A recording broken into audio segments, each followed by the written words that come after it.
وَلْتَكُن مِّنكُمْ أُمَّةٌ يَدْعُونَ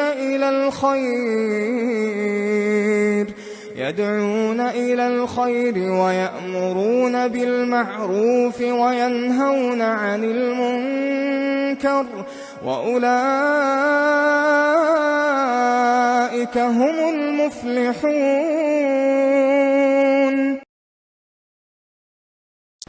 کیا مسافر کسی مجبوری کی وجہ سے روزہ توڑ سکتا ہے؟ کسی نے روزہ رکھ لیا سفر میں، پھر بعد میں لگا کہ ابھی تھوڑا بھاگ دوڑ بڑھ گئی میری، تو اب روزہ میں توڑوں یا نہیں توڑوں، تو اس کے لیے روزہ توڑنا جائز ہے۔ اس کی ایک قضا روزے کی وہ رمضان کے بعد میں کرے گا۔ جابر رضی اللہ عنہ کہتے ہیں خرج رسول اللہ صلی اللہ علیہ وسلم الی مکہ عام الفتح فی رمضان کے مہینے میں فتح مکہ کے سال اللہ کے نبی صلی اللہ علیہ وسلم سفر میں نکلے۔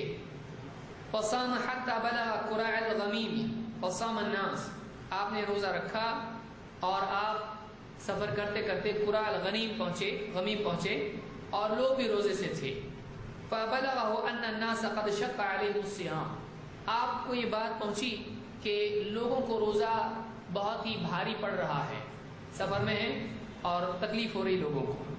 فدعا بقدح من الماء بعد العصر، آپ نے عصر کے بعد پانی کا ایک برتن منگوایا، پیالہ منگوایا۔ فشرب والناس ينظرون، اور آپ نے لوگوں کے سامنے پیالہ اٹھایا اور پیا، اور لوگ آپ کو دیکھ رہے ہیں۔ وقت کون سا ہے؟ عصر کے بعد کا ہے، وہ اول وقت عصر ہوتی تھی اس زمانے میں، اس کے بعد گرمی باقی رہتی تھی۔ تو آپ نے پانی منگوایا اور اس کو پی لیا سب کے سامنے، اور لوگ آپ کو دیکھ رہے تھے۔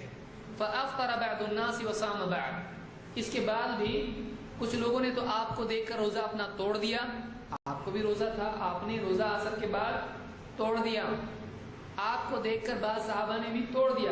کچھ لوگ ایسے رہ گئے جنہوں نے اب بھی روزہ نہیں توڑا، پھر بھی روزہ رہے۔ فافطر بعض الناس وصام بعض فبلغه ان ناسا صاموا، آپ تک یہ خبر پہنچی کہ اب بھی کچھ لوگ روزہ رکھے ہی ہوئے ہیں، توڑ رہے نہیں اپنا روزہ۔ فقال اولئک العصاة، آپ نے کہا وہ نافرمان لوگ ہیں، وہ نافرمان لوگ ہیں۔ کیوں؟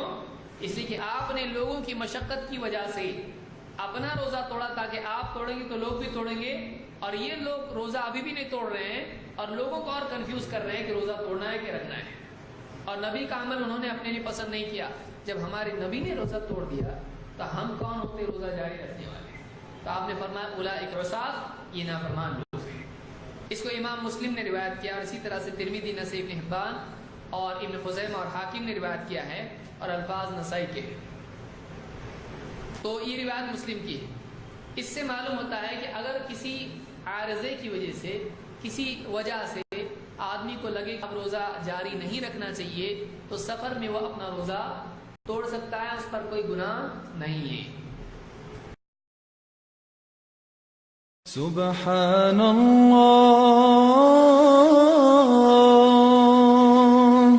والحمد للہ ولا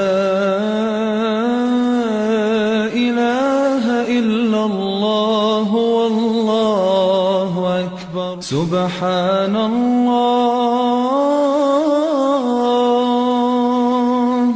والحمد للہ